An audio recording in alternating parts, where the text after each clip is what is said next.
or? What? It sounded like they didn't take the chance to check. It sounded like It didn't sound like it. No, they were just like, they were just the shotgun ow. got rid of all the evidence.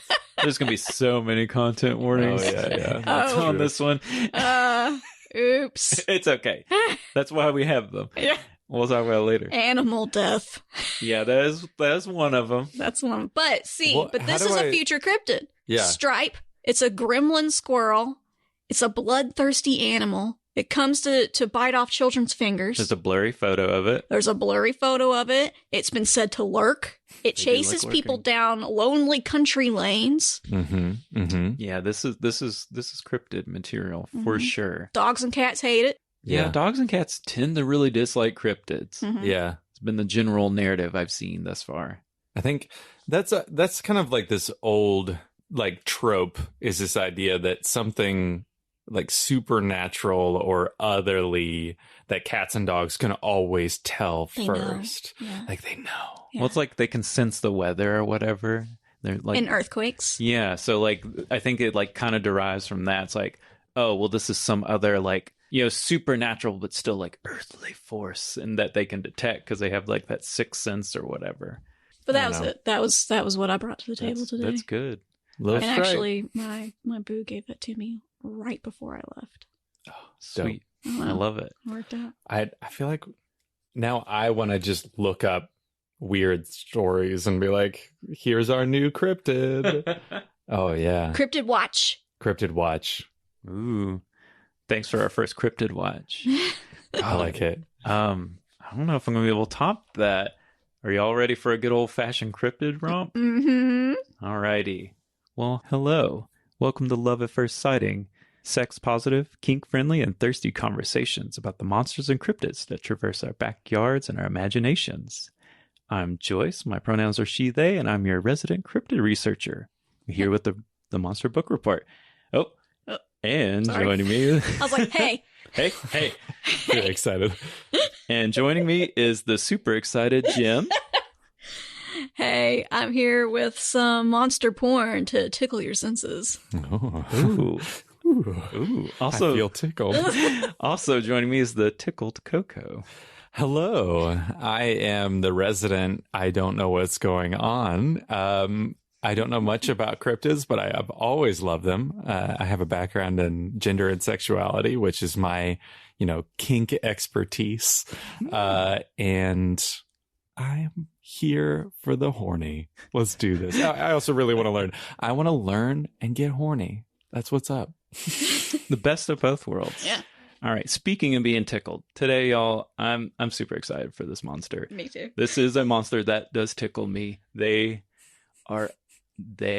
as in plural, not just singular, are goofy motherfuckers.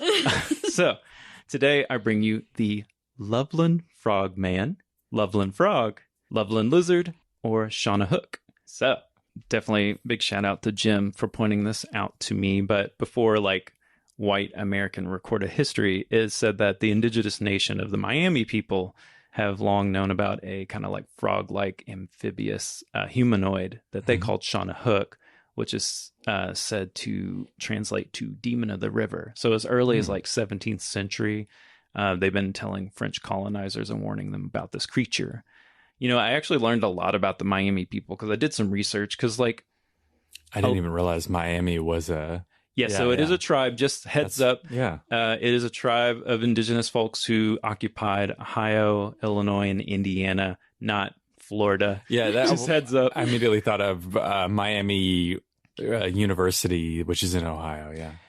Yeah, but I went doing some digging just because, I was trying to get some confirmation from an actual indigenous person that this was, what they called them, that this is a thing. Because white people, we like to make up shit for some reason about indigenous people a lot. So I tried to find some confirmation. I could not. So if you are a member of that tribe and you hear this somehow and we're wrong, let us know. We'll do a correction and apology. But yeah, I learned a lot about their culture and kind of their history. Obviously, now they got pushed out by white colonists and stuff. And now they are mainly in Oklahoma. But anywho, So they are technically the first to report citing the Loveland Frogman. But as far as white American recorded history, the first sighting was March of 1955 in Loveland, Ohio, which is where they get their namesake. A short order cook by the name of Robert Honeycutt was driving pretty late at night, about like 3 a.m. or something. That, that old trope, the dark, lonely road. Yeah. Also, I'm sorry, I just have to.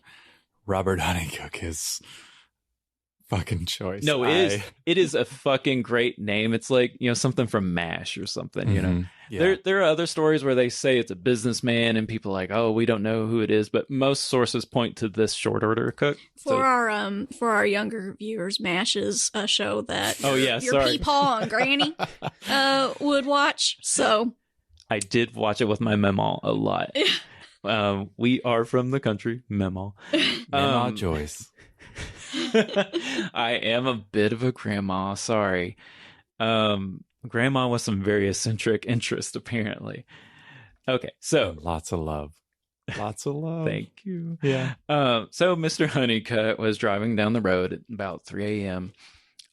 When he noticed what seemed to be 3 people either praying or like hanging out, or like maybe there wasn't a car, but like maybe they had some road trouble. They were just kind of like all crouched and hanging out on the side of the road. And so like as he got closer, he kind of like slowed down to kind of see what was going on. And then he realized that it wasn't 3 humans, but 3 humanoids kind of crouched down in a circle. He said that they had kind of like leathery skin. It was either green and gray in color. And they're about 3 to 4 feet tall. They had webbed hands and feet, frog-like heads. And the bodies were asymmetrical. Like one side was a little bit bigger than the other, which is an interesting kind of factoid. Depending on what source you kind of get this story from, they either are wearing like tight shirts and baggy pants, or they're nude.